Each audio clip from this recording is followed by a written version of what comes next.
Welcome back to Explaining Everything, the channel where we dive into the stories and mysteries behind everyday things. Today's question comes from one of our clever viewers, Fredman42. Thanks for the suggestion, Fred.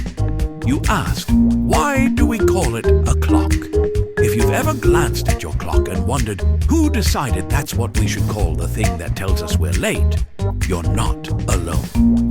From ancient bells that mark the hours to the ticking gadgets on our walls today, the word clock has gone through quite the evolution.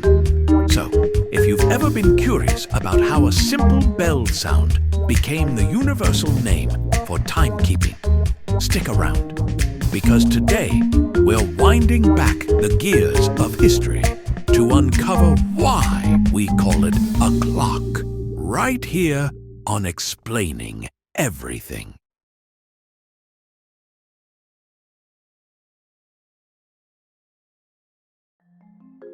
Long before anyone said the word clock, people still had the same problem we do, figuring out when lunch was. Ancient civilizations used sundials, water clocks, sand timers, basically anything that moved predictably while they stared at it, waiting for the day to end. But the word clock didn't exist back then. The Romans actually used the word horologium, which comes from hora, hour, and logium, to tell. That's where we get words like horology, the fancy term for the study of timekeeping. So technically, ancient timekeepers were horologists, not clockmakers, which sounds more like a wizard's profession than a profession that fixes something that just ticks and tocks all day. Fast forward to medieval Europe, where things were still confusing, but slightly less so. By the 14th century, large mechanical timepieces started popping up in church towers. They didn't have dials or numbers, just bells. And those bells didn't just chime randomly. They marked the hours for prayer, work, and most importantly, when it was socially acceptable to stop pretending to work. These bells became the center of daily life. The Latin word clocca, meaning bell, was used to describe them. This word started ringing through languages like Old Irish, clog, Old French, cloak, and Middle English, clock. And there it is, our first ancestor of the modern word clock. The bell was the clock. So when someone said, "I'll meet you at the clock," they didn't mean under a big dial with Roman numerals. They meant, when the bell rings, be there. Which sounds like the world's oldest alarm system, except instead of pressing snooze, you just ignored a monk yelling at you for being late to prayers. Now, here's where it gets funny. The word clock didn't originally refer to the thing that told time. It referred to the sound that marked time. That's like calling your phone a ding just because of your text notification. But as the medieval bells got more complicated, gears, weights, escapements, the whole mechanical jazz, people started associating the word clock not just with the bell, but with the entire machine that made the bell ring. So, clocka went from being that loud thing we hear every hour to the thing that makes the loud thing go off every hour.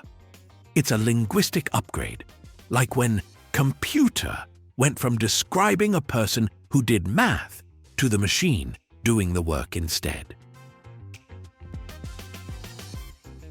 By the 15th century, smaller clocks were invented, the portable kind you could put on a table or eventually wear.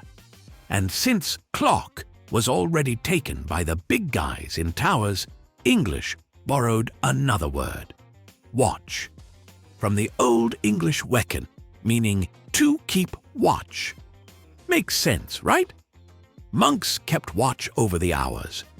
Sailors kept watch over the seas.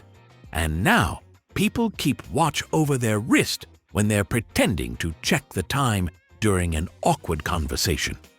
But even though watch found its niche, clock stayed the heavyweight champion of timekeeping terminology.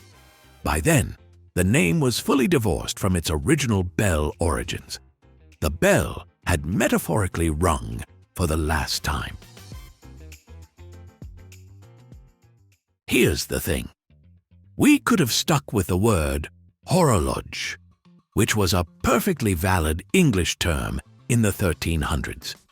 It even shows up in Shakespeare's works. But let's be honest, horologe sounds less like something hanging in your living room and more like a disease your doctor warns you about. So, the simple, catchy clock won the popularity contest. It was short, it was punchy, and let's face it, easier to say before coffee.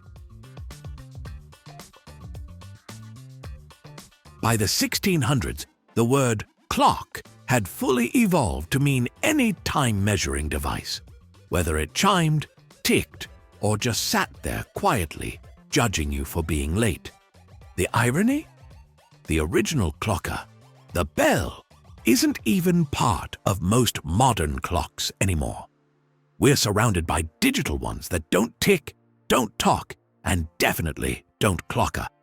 Yet we still call them clocks, all because hundreds of years ago, someone thought the word bell sounded catchy enough to describe time itself. So next time you glance at your clock, remember, you're really just staring at a very fancy descendant of a medieval bell. And maybe, deep down, that's why your alarm sounds like a church bell trying to wake the dead. So, why do we call it a clock? Because somewhere in history, people decided that the sound of ringing bells was the perfect way to organize their chaotic lives. And the name stuck even as technology moved on. From ancient sundials to smartwatches, time has always been about keeping us on track, or at least pretending to. If you enjoyed this deep dive into the word clock, make sure to hit that like button and subscribe before time runs out. Also, if you have suggestions for our next video, feel free to share them in the comments below. We'll be sure to give you an acknowledgement for your contribution. If you enjoyed this video, please check out our other bingeable channels. Thank you for tuning in and join us next time here in the channel that answers all the why, what, who, where, and how questions you've always wondered about here on Explaining Everything.